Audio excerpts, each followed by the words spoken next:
여러분 추석 연휴 잘 보내셨습니까? 아마도 오늘까지 휴가를 내서 금요일이니까 연휴를 주말까지 쉬시는 분들도 많이 있으리라고 봅니다. 오늘 강의를 하려고 보니까 칠판에 귀한 성경 구절이 적혀 있네요. 아마 어린아이가 쓴 것 같은데요. 한번 읽어보겠습니다.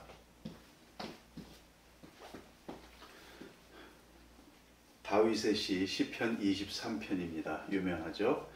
여호와는 나의 목자시니 내게 부족함이 없으리로다.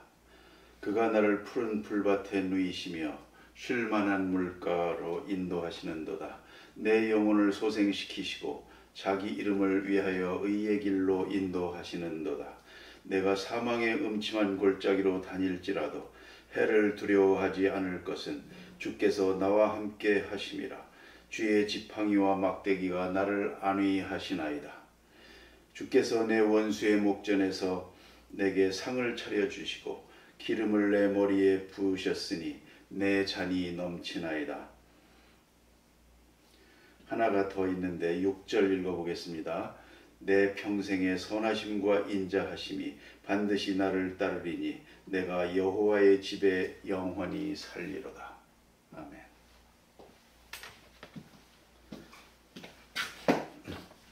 이 시편 23편은 다윗의 시 중에서도 가장 유명한 시 중에 하나죠. 보통 그 임종 예배를 드리고 할 때 가장 많이 인용하는 그 시편의 구절이라고도 합니다. 그래서 희선 학생이 이렇게 써놓은 것 같은데요. 오늘 읽으면서 은혜를 받게 됩니다. 자, 오늘은 이제 하부만의 약속 이승만 5강에 이제 6강을 해야 되는데 1894년 5강의 마지막 하나를 더 하고 그리고 넘어가 보겠습니다. 그 마지막 것은 일본의 군사력입니다. 도대체 일본이 얼마나 강한지 이제 그 부분에 대한 것입니다.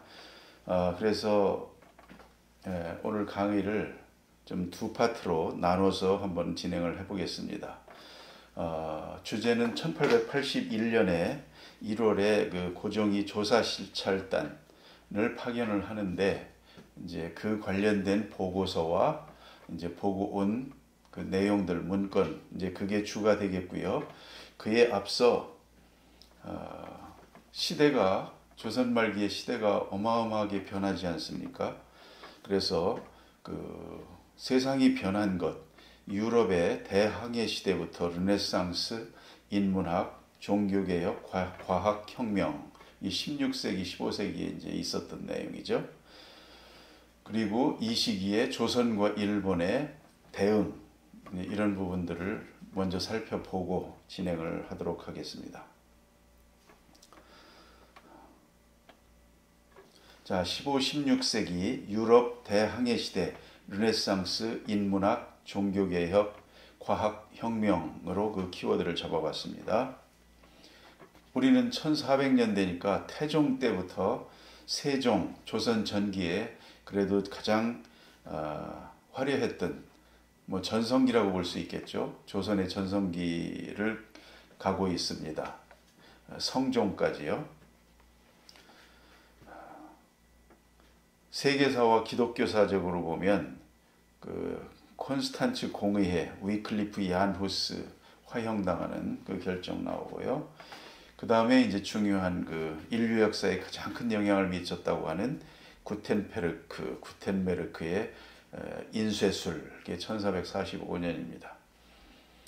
그리고 르네상스 휴머니즘에 대한 거, 그 다음에 콜럼버스의 아메리카 발견, 그런 부분들을 이제 이 시대의 15세기의 이제 주요 사건들로 잡아봤고요.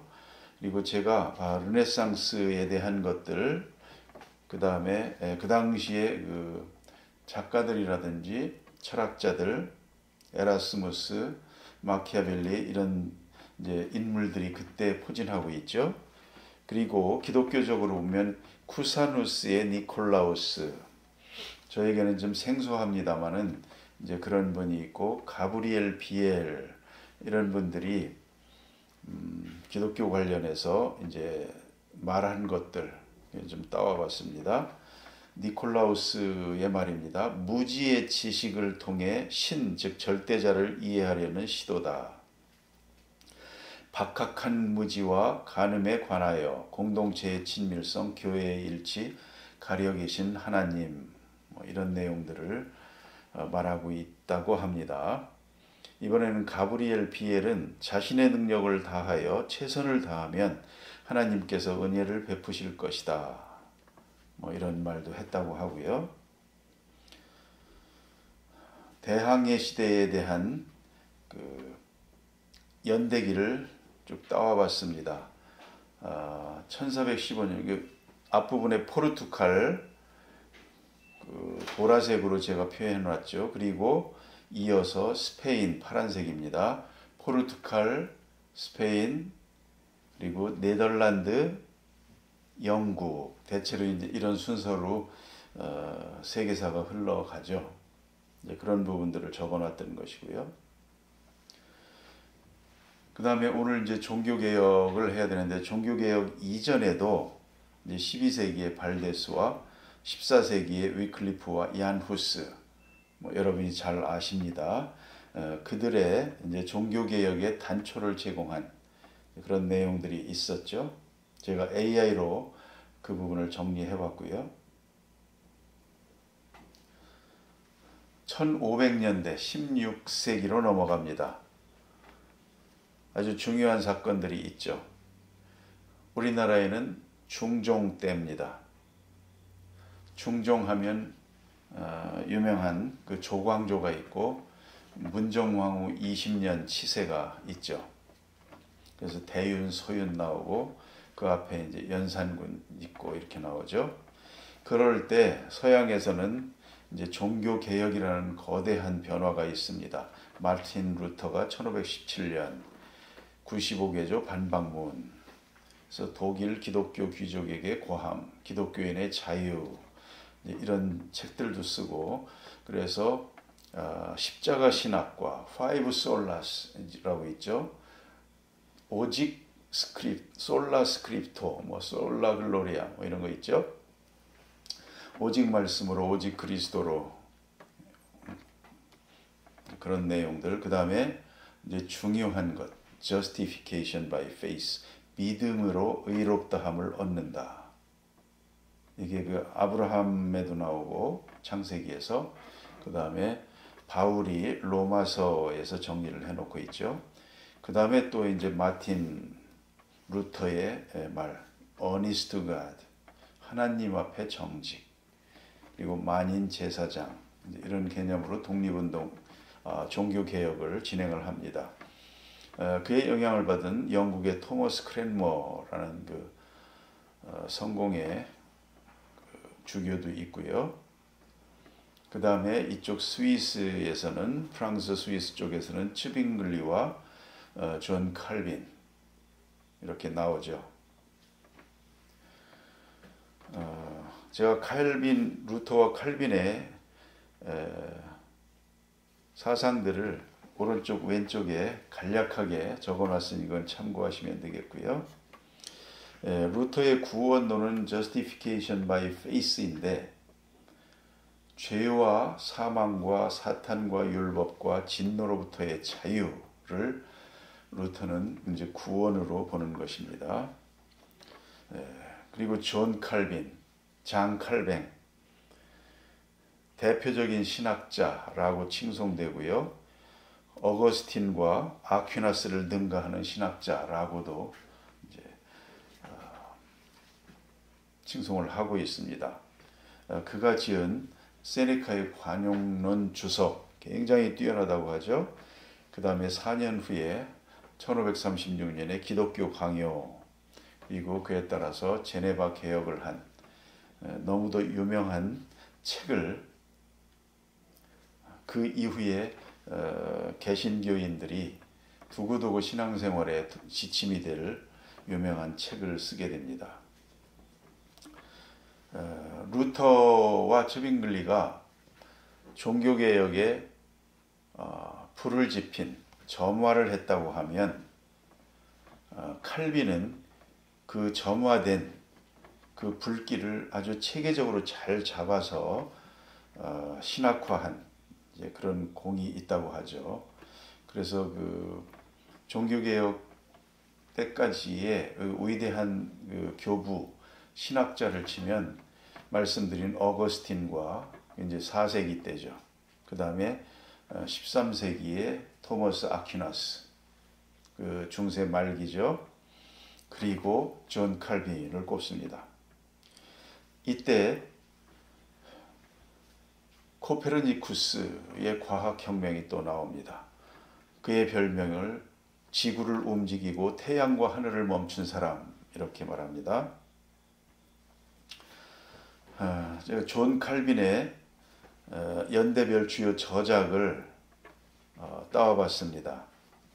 1532년부터 그가 사망한 1564년까지 해서 지은 책들인데요.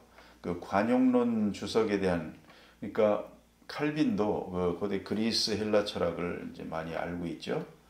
그 다음에 기독교 강요가 있고요. 그 다음에 성경을 전부 주석을 합니다. 그런데 이게 박용규 교수님, 총신대 교수님이죠. 말에 따르면 그 주석이 그렇게도 뛰어나다고 하죠. 앞서 어거스틴과 그 아퀴나스라는 그 교부들을 신학자를 언급을 했는데요. 그 고대 헬라로부터 철학사를 한번 제가 한 표로 정리를 해봤습니다. 이것은 그 함재봉 교수의 정치란 무엇인가라는 책을 그리고 그의 강의를 이제 정리를 한 것인데요.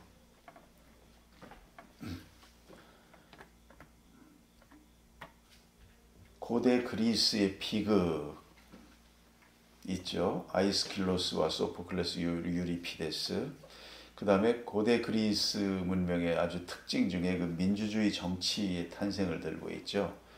그래서 그거는 이제 거기서는 경제, 이코스와 정치, 폴리스, 그 다음에 필로소피, 철학으로 나눕니다.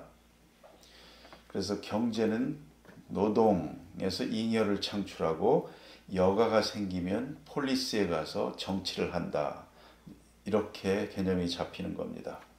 그런데 이거를 마르크스는 노동이 가치다. 정치가 가치가 아니고 정치는 경제의 반영일 뿐이다. 이렇게 해서 경제를 강조하고요. 이게 지나쳐지면 좌파 전체주의가 됩니다. 정치적으로. 또 하나, 이제 정치 부분에 있어서는 그 폴리스에서 하는 것인데 그리스 민주주의 다수결입니다. 경제는 이 정치를 위한 수단에 불과합니다. 막스가 이걸 깬 것이죠. 뒤집은 것이죠. 그런데 이 민주주의 다수결에 반기를 든 사람이 있습니다. 그가 바로 소크라테스, 플라톤입니다. 절대 진리라는 것이 있다는 것이죠. 어떻게 다수결로 그때그때 정해서 바뀔 수가 있느냐? 아니다. 그러면서 그 유명한 동굴안 비유를 들죠. 그래서 동굴밖 세상, 거기가 절대 진리의 모습이고 실제의 모습이고 우리가 보고 있는 동굴안은 그림자일 뿐이다. 이제 이렇게 하면서 동굴 밖으로 그 진리를 찾아서 동굴 밖 세상으로 나가야 된다. 이게 소크라테스입니다. 그래서 절대 진리와 형이상학을 추구합니다. 그리고 정치도 다수결로 할 것이 아니고 아주 뛰어난 이 절대 진리에 가까운 이런 철인들이 정치를 해야 된다. 그거죠. 이게 극단적으로 가면 우파 전체주의가 됩니다. 그러나 소크라테스는 그 동굴 밖 세상 절대 진리로 가는 방법은 자기도 모른다 이렇게 하고 이제 죽었죠. 그래서 경제로 정치를 공격한 마르크스, 그 다음에 철학으로 정치를 공격한 소크라테스, 그들에 의해서 그리스의 민주주의가 죽었습니다. 오랫동안이요. 그런데 로마 시대를 지나 4세기에 예수 그리스도 후 한 300년, 400년 후에 성 어거스틴이 나옵니다. 아우구스티누스라고 하죠. 성 어거스틴이 그 소크라테스가 말한 절대 진리로 가는 진리를 모르겠다고 한 그 진리를 알겠다면서 이제 신국론을 씁니다.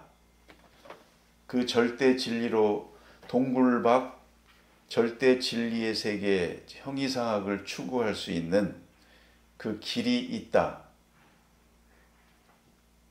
그 동굴 밖 절대 진리, 즉 천국으로 가는 방법은 바로 예수 그리스도의 탄생과 부활과 승천이다.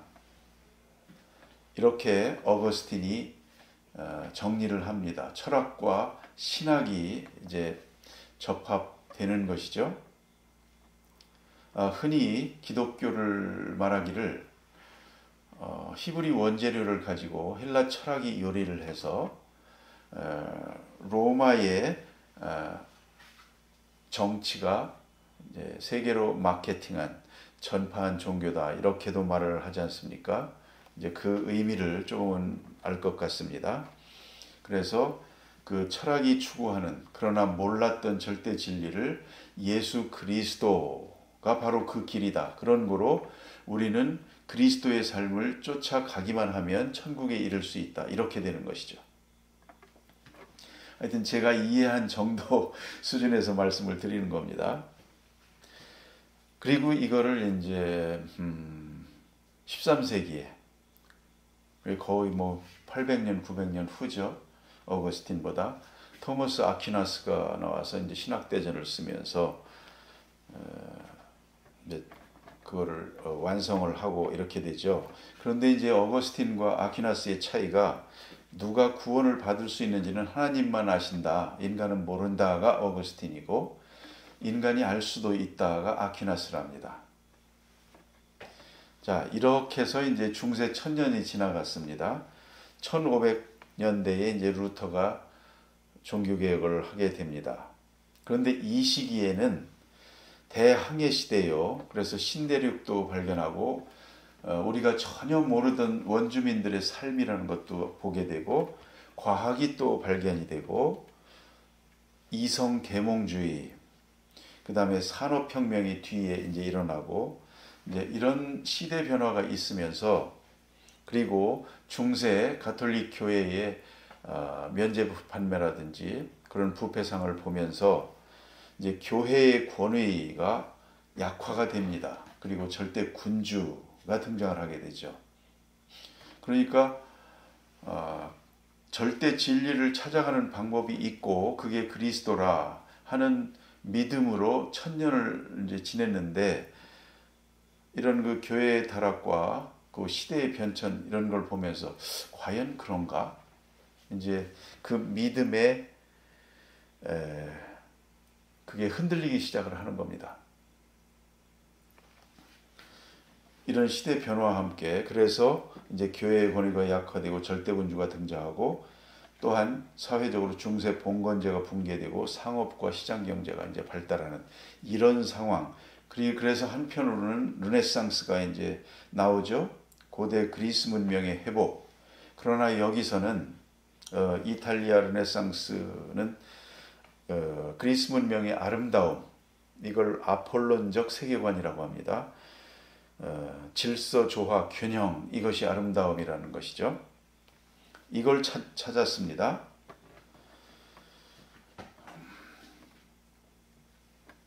그리고 그런데 이렇게 기독교의 이제 그 믿음이 흔들리니까 그 자리가 텅 비게 되죠. 그래서 허무주의가 나오게 되고 그 다음에 우리가 지키고자 했던 도덕의 근거가 무너지고 서구 문명의 위기를 느끼게 됩니다. 종교는 종교 나름대로 종교 개혁을 하게 되죠. 우리의 행위로 구원받는 것이 아니다. 믿음으로 구원받는 것이다. 마틴 루터의 이제 사상이 그런 것이죠. 그래서 우리가 우리의 행위로 의롭게 되는 것이 아니고 의롭지 못하지만 의롭게 될 수 없지만 하나님이 의롭다고 봐주시는 것이죠. 그런 겁니다. 그래서 이제 그렇게 되고 그 다음에 한편으로는 그 서구 문명의 가장 큰 위기에 특히 독일의 지성인들이 고대 그리스 문명에 아주 열광을 하는 분위기가 됩니다. 그래서 독일의 모든 철학자들이 지성인들이 그리스 문명에 대해서 공부를 하게 되죠. 그 중에 칼 막스는 이제 그 경제뿐이다. 형이상학이 어디 있느냐. 그런데 이제 이 자본주의라는 게 생겨서 그 계급 갈등이 있고 이렇게 서구 사회에 이제 엉망이 된다. 그러면서 이걸 극복하는 방법은 노동자 혁명이다. 이제 그런 거죠. 한편 니체는 이 허무주의의 근원은 어떤 경제 문제가 아니고 소크라테스의 형이상학 그것 때문이다. 그래서 이 허무주의를 극복하는 것이 중요한 것이다. 막스의 경제 문제를 해결하는 것이 아니고. 그런데 이 허무주의를 어떻게 극복할 것이냐 하면서 니체가 찾아내는 것이 디오니소스적 비극의 세계관. 그래서 그리스 비극에 주목하게 됩니다. 그것은 아폴론적 세계관인 질서, 조화, 균형이 아니라 혼돈, 욕망, 광기의 비극입니다. 그러나 쇼펜하우어처럼 그게 삶이 고통이니 체념을 하고 받아들이자가 아니고 고통마저 사랑을 하고 극복해야 된다. 이게 니체가 이제 생각하는 것입니다. 권력의 의지고 나중에는 초인이라는 것도 나오게 되죠. 그래서 그리스의 비극을 전혀 다르게 해석을 합니다. 니체는 그것은 체념에 하라는 비극이 아니고 극복하라는 것으로 그것이 그러니까 축제 분위기에서 공동체가 고통을 직면하고 그걸 긍정하는 체험. 왜냐하면 디오니게스 그 축제를 한 다음에 술도 마시고 마지막에 그 그리스 비극을 상영 다 본다는 겁니다. 그게 클라이막스라고 하죠. 그래서 이제 그 부분에 대해서 니체가 주목을 하고 그걸 극복하는 것이 인간의 삶이고 그것이 그리스 문명의 정수다. 이렇게 하면서 허무주의 극복으로 이제 제시하고 있는 것이죠. 이런 그 스토리들이 서양 철학사에서 그 다음에 신학과의 접목 이런 부분에서 나오게 됩니다. 좀 길어졌고요. 이번에는 종교개혁 부분 교회지 않습니까? 그래서 루터 이전 새벽별 존 위클리프 그 이미지들이니까요. 그 파워포인트 자료를 참고하시면 되겠습니다. 제가 키워드만 좀 읽어보겠습니다. 루터 이전 새벽별 존 위클리프 개혁의 전초기지 옥스퍼드 영국의 옥스퍼드죠. 그래서 옥스퍼드 대학교와 세인트 메리 교회 그리고 1415년에 콘스탄츠 공의회 이런 키워드가 있습니다. 그 다음에 또 빼놓을 수 없는 얀 후스 체코 종교개혁의 중심 타보르 얀 후스 종교개혁은 평신도 신앙과 권익신장이다. 후스파 운동, 타보르파와 보헤미안 형제단 들어보셨죠? 프라하성의 비투스 대성당 그 다음에 1457년 보헤미안 형제단이 설립이 되고 1620년에 백산전투에서 개신교가 깨지면서 완전히 종교의 자유가 상실이 됩니다. 1730년대에 그 경건주의 모라비아 형제단이 만들어지고 해외 선교에 선교 운동의 거의 효시라고 볼 수 있죠. 이들이. 그래서 미주 아프리카에 진출해서 선교를 하게 됩니다. 그 체코 진리와 자유를 위한 저항과 희생에서 이미지 두 개가 있으니 작은 글씨들은 보시면 되겠습니다. 이제 마틴 루터입니다. 비텐베르그 보름스회의 아이슬레벤 이제 마틴의 그 핵심 그 도시들이죠. 그 95개조 반박문을 한 비텐베르크, 그 다음에 종교개혁 신앙을 결단한 보름스 회의, 거기서 마틴 루터의 그 연설이 유명하죠. 그 다음에 루터의 시작과 끝 아이슬레벤, 기타 루터의 그 종교개혁 관련해서는 독일의 많은 도시들이 있습니다. 종교개혁 탐방을 하게 되면 쭉 봐야 될 그런 도시들이죠. 존 칼빈, 스위스 제네바, 그렇죠? 네샤텔 교회. 이 그 존 칼빈을 보려면 그 파렐이라는 인물도 봐야 됩니다. 네샤텔 교회, 콜레지앙 광장, 파렐 동상, 프랑스 난민, 성 피에로 대성당, 제가 사진까지 다 이렇게 있죠. 그리고 종교개혁 기념벽이 있는데요. 거기에 4명이 있습니다. 파렐과 칼뱅과 베자와 스코틀랜드의 낙스, 그렇게 있죠. 장 칼뱅의 하나님의 도성 제네바, 그렇습니다. 이번에는 스코틀랜드입니다. 스코틀랜드 장로교 탄생과 발전 에딘버러, 존 낙스, 앤드류 멜빌, 뷰캐넌, 이렇게 해서 스코틀랜드 종교개혁에서 유명한 사람들이죠. 반드시 공부를 해야 될 사람들이죠. 스코틀랜드 장로교 탄생과 발전에서 에딘버러 유명하죠. 그 다음에 1560년대, 1550년대, 1590년대 이때가 이제 스코틀랜드 종교개혁의 시기인데요.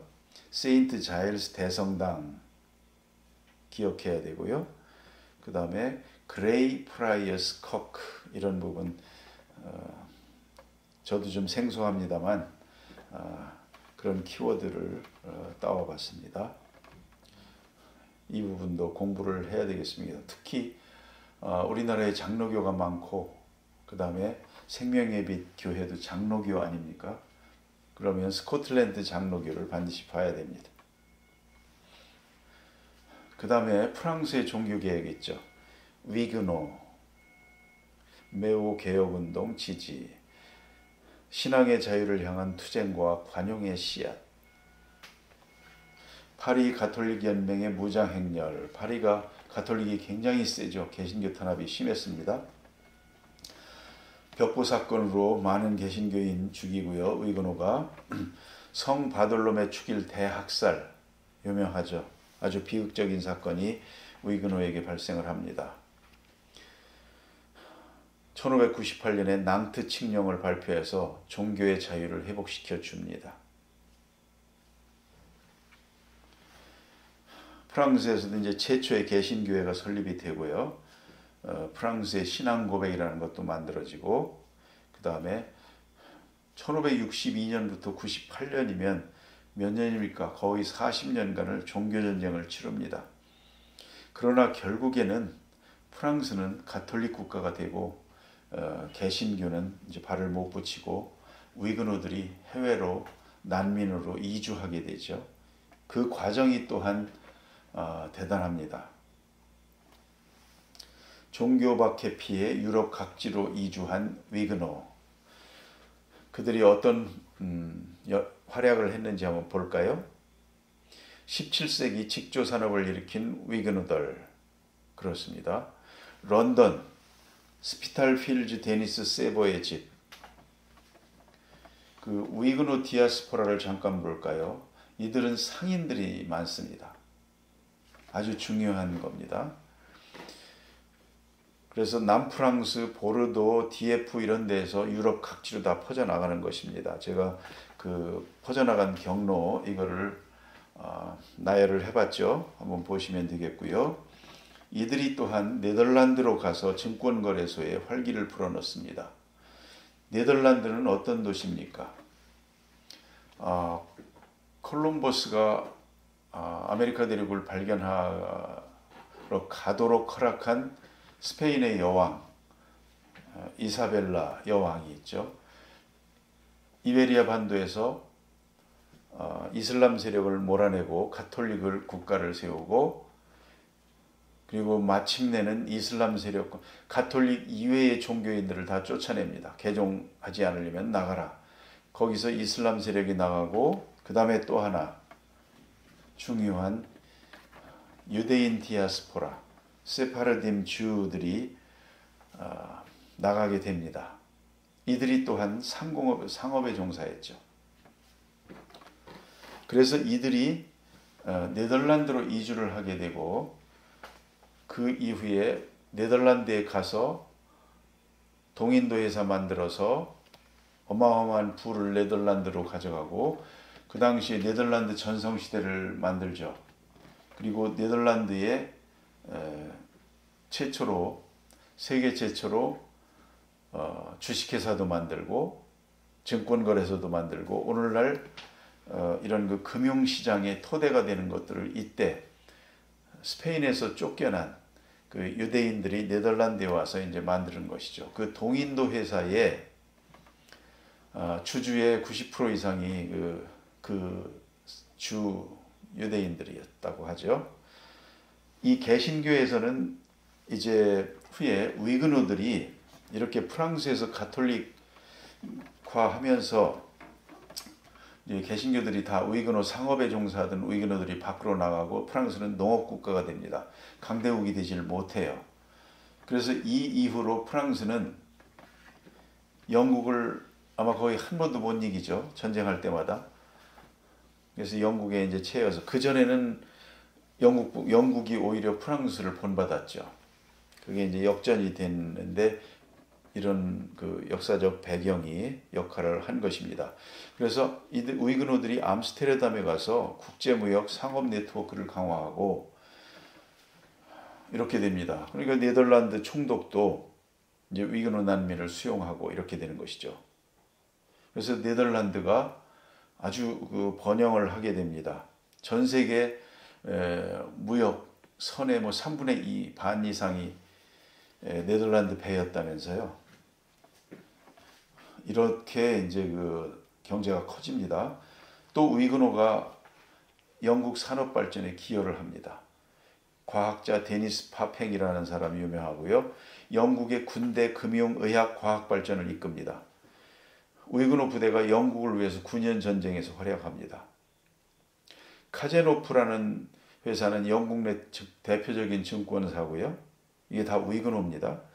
체인벌린 가문, 과학과 의료계 발전을 위해서 공헌했는데 이들도 위그노입니다.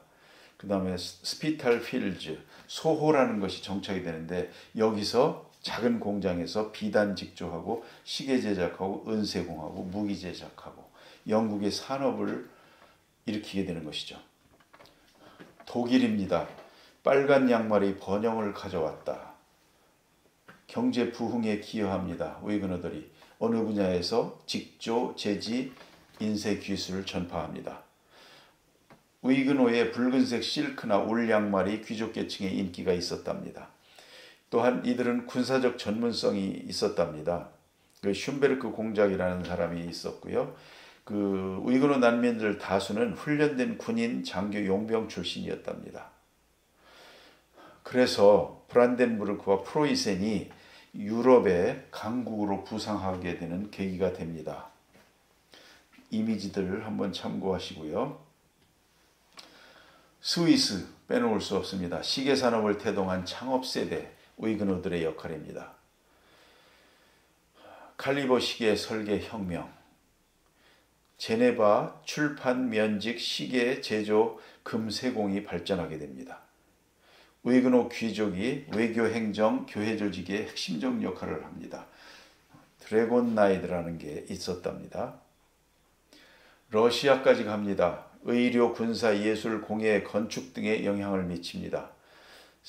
페테르스부르크, 표트르 대제의 러시아 군대를 현대화하는데 기여를 했습니다. 프랑스 출신의 바레, 쿨롱그, 파브레이, 틸로 이런 사람들이 프랑스 의군원대 러시아 군사 해군 개혁에 기여를 하게 되는 것입니다. 북유럽으로 갑니다. 스웨덴 산업에 절대적인 기여를 하게 됩니다. 루이드 기어라는 스웨덴의 광물 채굴 기술을 제공하는 인물인데요. 스웨덴 산업의 아버지로 불리는 그는 왈롱 의근호 개신교도로 국가 기반 산업, 무기 제철 광업을 일으킵니다. 피터슨 앤 베도어 스웨덴 산업의 길을 열었는데요. 스웨덴 수입의 모든 제품을 독점 공급했습니다. 철, 그 다음에 피치, 타르 이런 것들. 그 다음에 스웨덴 동인도 회사 12대 주요 주주의 하나로 해외 무역 발전에 기여를 하게 됩니다. 이게 다 위그노들이 유럽 각국에 퍼져서 프랑스로서는 사실 인재를 잃은 것이죠. 그 가톨릭 주장하다. 그 앞서 스페인도 가톨릭 주장하다가 몰락된 거 아닙니까? 16세기 유럽 종교개혁 지도 그리고 오늘날까지 이어진 종교개혁의 계보 이미지를 한 표로 이제 정리를 해봤고요. 작은 글씨들은 한번 읽으시면 되겠고요. 그래서 그 개신교가 어떻게 흘러나와 있는지, 오늘날 너무나도 많은 개신교의 파들이 어떻게 되는지, 이것도 이제 언젠가 한번 공부를 해야 됩니다. 그런 것들을 간략하게 표로 정리해 본 것입니다. 자, 이제 이러한 세계사의 변화, 특히 유럽의 급격한 변화가 있을 때 동양의 이 동아시아에서는 어떤 일이 있었는가? 1543년 중요합니다. 주자성리학의 조선과 부국강병의 일본. 1543년에 조선에서는 중종 때입니다. 주세붕이 백운동 서원을 세웁니다. 오늘날 영주의 그 소수서원이죠. 그렇게 돼서 이제 주자성리학의 세계로 골방으로 들어가고 세계를 잊어버리게 됩니다. 그 출발입니다. 같은 1543년 옆에 일본에는 포르투갈로부터 조총, 철포가 수입이 됩니다. 그 철포를 그냥 지나치지 않고 받아들여서 제작하고 일본 전체로 퍼뜨리고 불과 얼마 안 돼서 유럽 전체의 조총의 수보다 일본에 있는 수가 더 많았다고 하죠. 그런 일들이 우리나라는 백운동 서원을 세우는 같은 해에 일본은 이렇게 부국강병에 싹을 틔우고 있는 것입니다. 유럽에서는요, 1543년에 코페르니쿠스가 나옵니다. 천구의 회전에 관하여 라는 책을 출판합니다. 이것이 과학혁명의 시작입니다. 지구가 태양을 돈다. 지동설이죠. 그래서 우리나라는 각종 그 사화들, 끔찍한 일들이 많이 일어나죠. 정열입의 난도 있고, 그 사이에 또 1592년에는 임진왜란도 있고, 정유재란, 이런 일들이 이제 1500년대, 16세기에 조선에서 일어나는데, 유럽에서는 낙스, 스코틀랜드의 이제 종교개혁들이 1550년대 이후에 이제 이루어지고요. 프랑스 의군호 전쟁 말씀드렸죠. 그리고 1588년에 영국이 스페인의 무적 함대를 깨고 대영 제국의 영광을 이제 시작하게 됩니다. 과학으로서는 갈릴레오 갈릴레이가 나오고 그 다음에 인문학으로 이제 드디어 베이컨이 나와서 프랜시스 베이컨이 나와서 학문의 진보, 노붐 오르가눔 이런 거 있죠. 경험론 토머스 홉스의 리바이어던이 나오고 국가라는 괴물에 대해서 말하죠. 그리고 프랑스에서는 이제 데카르트 이제 합리론이 나오고 그럽니다. 그 유명한 윌리엄 셰익스피어도 이제 이 시대 사람이죠. 그 내용을 백운동 서원 세운 것과 다네가시마 도키다카라고 하는 그 총포를 구해서 사서 이제 이렇게 일본의 철포 제조법을 공개한 이제 그런 인물을 따와봤고요. 그리고 이제 코페르니쿠스가 지동설을 발견한 이제 그걸 기념한 동상 이런 부분들을 그림으로 한번 따와봤습니다. 한번 읽어보시면 되겠고요. 이러한 그 각 나라의 상황, 특히 조선과 일본의 세계 변화에 대한 대응, 너무도 큰 차이를 느끼게 되고요. 이것이 결국은 임진왜란으로 터지고 몇백 년 후에 조선이 일본의 식민지가 되는 그런 상황에 먼 원인이 아니었는가, 그래서 한번 정리를 해봤습니다. 일본과 조선 이렇습니다. 대항해 시대 일본의 부국강병, 이때는 1500년대에는 일본이 조선에게서 배웠습니다. 무엇을 배웠는가? 1503년에 조선 김감불, 김건동의 은재련법인 해치법이라는 것이 조선에서 발명이 됐습니다. 그런데 조선 정부에서는 단천 은광을 폐쇄해버립니다. 반면 일본은 이와미 은광이라는 아주 큰 은광을 발견을 합니다. 그리고는 조선 기술자로부터 해치법을 전수받습니다. 은재련법을. 참 이 부분이 저는 참 그 생각이 많이 됩니다. 어떻게 이렇게 차이가 있을까? 그래가지고 해치법을 전수해준 10년 후에 조선은 일본에서 만든 은이 급증해서 조선에 사회 문제가 발생할 정도였답니다. 어떻게 이런 일이 발생을 하죠? 유럽에서 또 지동성 발표한 뭐 이렇게 되고, 일본에서는 또 유럽에서는 철포, 조총을 또 수입을 하게 되고 이렇게 되는 겁니다. 이때 조선은 백운동 서원으로 침잠합니다.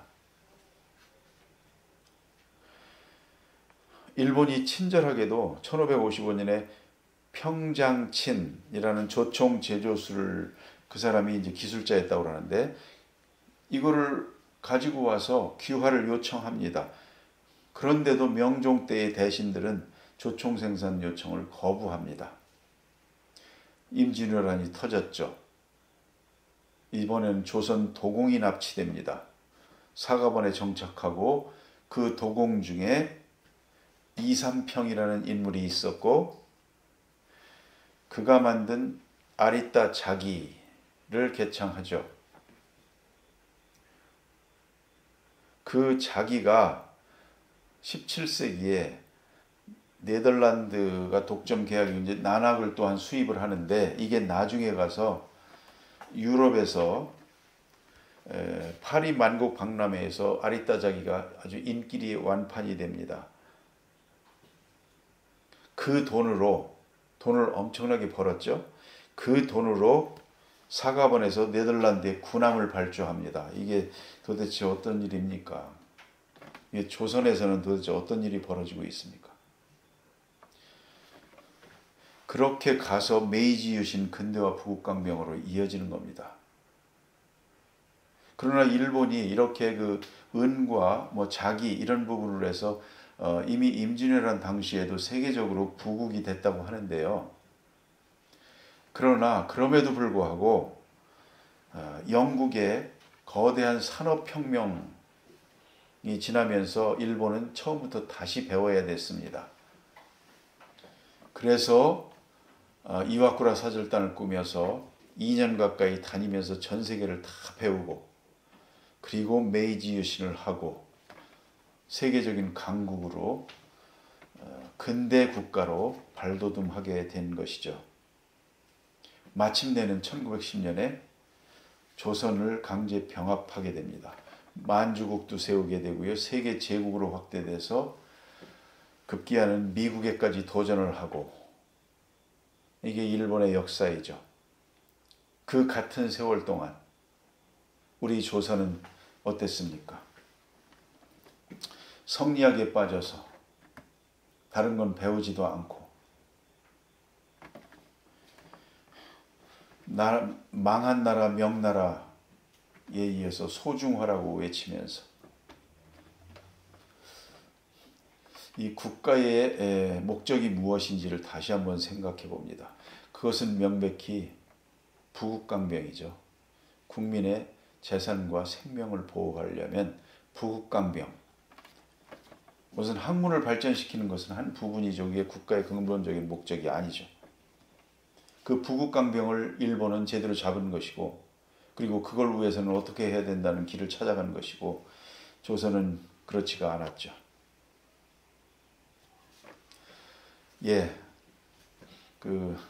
앞서 대항해 시대로부터 해서 세계사의 변화와 조선과 일본이 어떻게 대응했는지 1881년 조사실탈단 이전의 세계에 대해서 한번 알아봤고요. 잠시 쉬셨다가 이어서 조사시찰단의 이야기를 이어가 보도록 하겠습니다.